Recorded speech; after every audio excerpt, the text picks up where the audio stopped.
முன்னொரு காலத்தில் இமயமலையிலிருந்து கடும் தவம் புரிஞ்சு மக்களுடைய குறைகளை தீர்க்கணும் அப்படிங்கிற ஒவ்வொரு மனிதனின் முக்காலமும் உணர்ந்த முனிவர் ஒருத்தர் வந்துங்க ஒவ்வொரு ஊருக்கா போய் அந்த மக்களுடைய குறைகளை தீர்த்துட்டு வந்தார். அப்பேற்பட்ட மகான் வந்துங்க ஒரு கிராமத்தில் வந்து தங்கி இருந்தார். அப்போ அந்த கிராமத்தில் இருக்கக்கூடிய ஒரு அம்மா தன்னுடைய 4 பசங்களையும் கூட்டிட்டு போய் தன்னுடைய பசங்களுடைய ஃபியூச்சர், அதாவது எதிர்காலம் எப்படி இருக்கு, எப்படி ஆவாங்க அப்படிங்கிறத கொஞ்சம் பார்த்து சொல்லுங்க ஐயா அப்படின்னு இருக்காங்க. அவரும் கண்ணை மூடிட்டு அந்த பசங்களை அப்படியே ஒருவனை பார்த்துட்டு அமைதியா இருந்துட்டு சொன்னாரு, அம்மா இந்த 4 பசங்களை பத்தி என்னால என்னுடைய தவ வலிமையால இப்ப சொல்ல முடியாது, எல்லாமே கடவுளின் கையில தான் இருக்குது, நீங்க கடவுள்கிட்ட போய் வேண்டிக்கங்க அப்படின்னு அந்த மகான் சொன்னார்.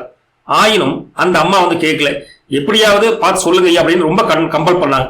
அப்போது அந்த மகான் சொல்லியிருக்கார், எனக்கு என்ன தோன்றுகிறதோ அதை அப்படியே சொல்றேன், முடிவு செய்பவர் என்பது நான் இல்லைங்க, கடவுள் தான், நீங்க கடவுளை ப்ரே பண்ணிக்கங்க.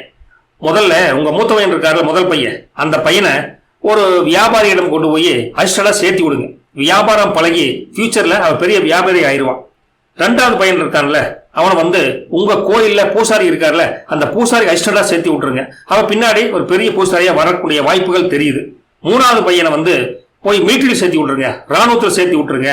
அதே போல உங்க 4வது பையனை அப்படின்னு யோசனை நிறுத்திட்டு அவனை எங்கிட்டே இருக்கட்டும், எங்கிட்டே விட்டுருங்க, நான் போயிட்டு 1 வருஷம் கழிச்சு திருப்பி இங்க வருவான்ல அப்ப கூட்டிட்டு வரேன் அப்படின்னு சொல்லி விட்டார்.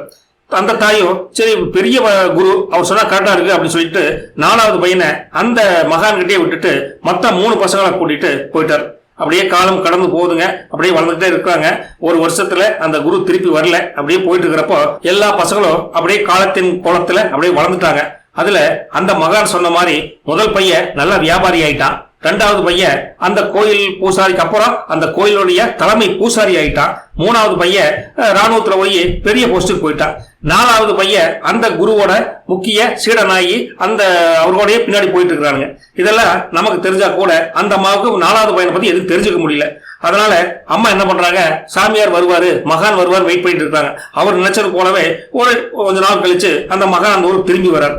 அம்மா போய் அந்த மகானிடம் கேட்கிறார், ஐயா பல வருஷங்களுக்கு முன்னால நான் உங்களோட வந்தேன், எதிர்காலத்துல என்னோட பசங்க 4 பேர் எப்படி இருப்பான்னு சொல்லி கேட்டேன், நீங்க யோசனை பண்ணிட்டு சொன்னீங்க, அதுல நீங்க சொன்ன மாதிரி 3 பேரும் 3 விதத்துல நல்லா இருக்காங்க, 4வது பையனு இப்போ உங்களுக்கு தலைமை சீடனா இருக்கான்னு கேள்விப்பட்டு பார்க்க வந்தேன், எப்படி ஐயா உங்களால சொல்ல முடிஞ்சது அப்படின்னு கேட்டதுக்கு அந்த மகான் சொல்லியிருக்காரு, மா எல்லாமே இறைவன் என்ன நினைக்கிறானோ அதை நான் அப்படியே மக்களுக்கு சொல்லிட்டு வரேன்.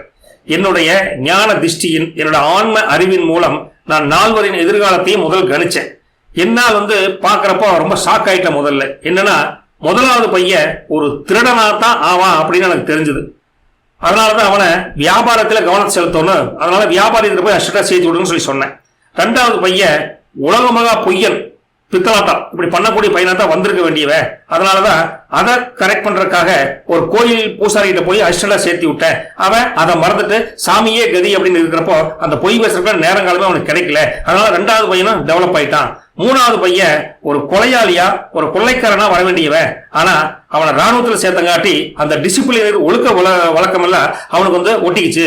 அதனால ஒழுக்கமா அவன் வந்து ராணுவத்துல பெரிய போஸ்டுக்கு வந்துட்டான். உங்க 4வது பையன் எங்கிட்ட இருக்கான்ல அவன் வந்து எந்த சலனமும் இல்லாம எந்த ஆசை துன்பம் எதுவும் இல்லாம அமைதியா இருந்தான், அதனாலதான் அவனை எங்கோட வச்சுக்கிட்டேன் அப்படின்னு அந்த மகான் சொல்ல சொல்ல அந்த அம்மாவுக்கு கண்ணீர் தாரவாரையா போச்சாமா. என் பசங்களாம் எங்கெங்கே எப்படியே போயிட்டு இருக்க வேண்டியவனை அந்த இறைவனே அந்த கடவுளை இந்த மகான் உருவத்தில் வந்து நல்ல வழி காமிச்சிட்டாரு அப்படின்னு சந்தோஷப்பட்டுக்கிட்டு அவர் வீட்டுக்கு 3 பசங்களையும் கூட்டிட்டு போனாங்களாமா.